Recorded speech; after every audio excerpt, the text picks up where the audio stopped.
Hi, my name's D.Ramirez. We're here in my studio in Hackney Wick in London. I've been a producer for, I'd say, 30 years now. 30 years, wow. Got into house music when I was a kid, age of 13, and been hooked ever since. I've been now professional since 1996, and I've been doing D.Ramirez since about 1999, and still here doing it now to this day. So my earliest memory of music production would be when I managed to get hold of my mate's SH-101 synthesizer, and we all chipped together and we all bought an 808, and I just remember getting it and thinking, hold on a minute, this has got a trigger out. So I got a wire and I plugged the trigger out into the drum machine and the drum machine into the sequencer, and I just used to enter like random notes into the SH-101, press play on the drum machine, and it was like boom, instant techno. I was like, this is sick, amazing. Got hooked ever since. I guess the biggest challenge that I faced when I started making music was getting it heard, I suppose.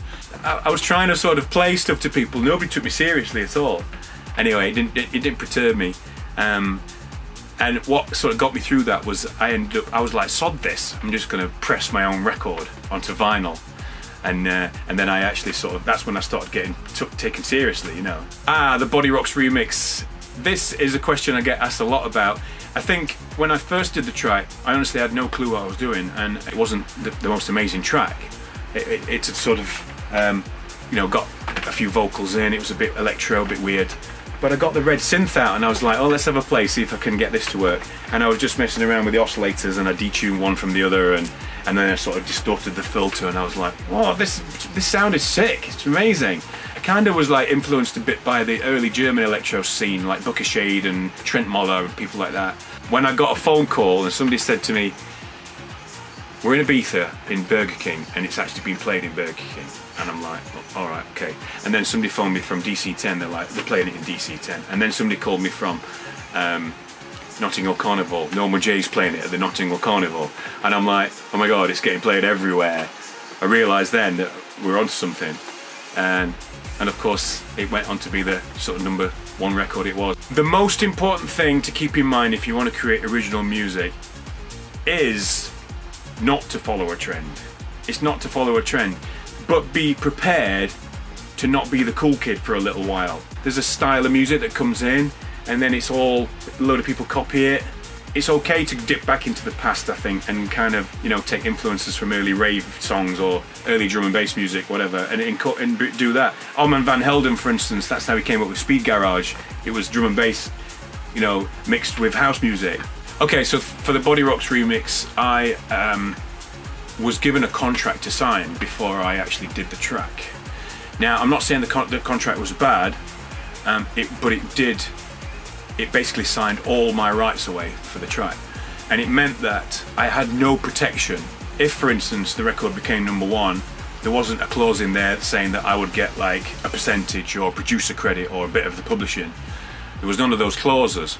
So of course the record went to #1, and you know, the guys that wrote it got this ridiculous advance for publishing for it, like £200,000 something, and of course when I went to them and said, are you going to sort me out with a bit of publishing, they were like, oh no, we can't, you know, kind of thing. And you know, then I was contractually bound by this contract that I'd signed, waiving all my rights. So now, of course, what I do is make sure that there are clauses in my contract which state if it goes to Beatport #1, I get an extra bit of money, or, you know, I also get producer credits, I also get my PRS, I also get, there's a clause if it goes to #1, I'll get some of the publishing. I generally sort of negotiate some publishing depending on how much I'll change of the track. So just be careful, because you never know. You think, oh, I'll just do a remix for my mate here, it's not going to do anything. Next thing, it's at #1, and you sat there thinking, hold on a minute, this isn't right. No.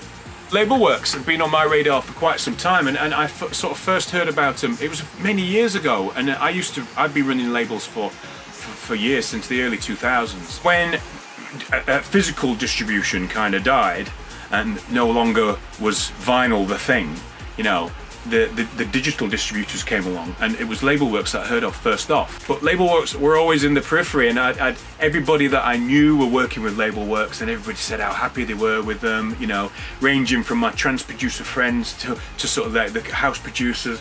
And then I heard that, like, you know, the likes of Riva Starr got the label through Labelworks. Everybody seemed to have a label through Labelworks, and I was just like, hold on a minute, there's got to be something about this here. So of course I met up with the guys, and happily married to Labelworks now for the last couple of years. Because I'm a one-man band and I'm in here making the music all the time, so they help me out a little bit with sort of making sure that Beatport, you know, are aware of me, and you know, it gets all out to the aggregators and to the right places, and they'll give me a little push. It's brilliant. I would sum Labelworks up in this sentence: it's a one-stop shop for everything I need for my label.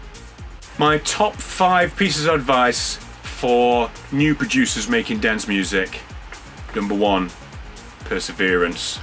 Number 2, believe in yourself. Number 3, learn the tools of your trade. Number 4, keep learning the tools of your trade. And number 5, don't stop learning the tools of your trade. And all along, believe in yourself the whole way. So what else can we expect from me? I've got the album with Mark Knight, which has just been sort of, we're just at the point of finishing that. So that's, it's going to be a new project. We're going to be calling ourselves Black Zeus. So watch this space.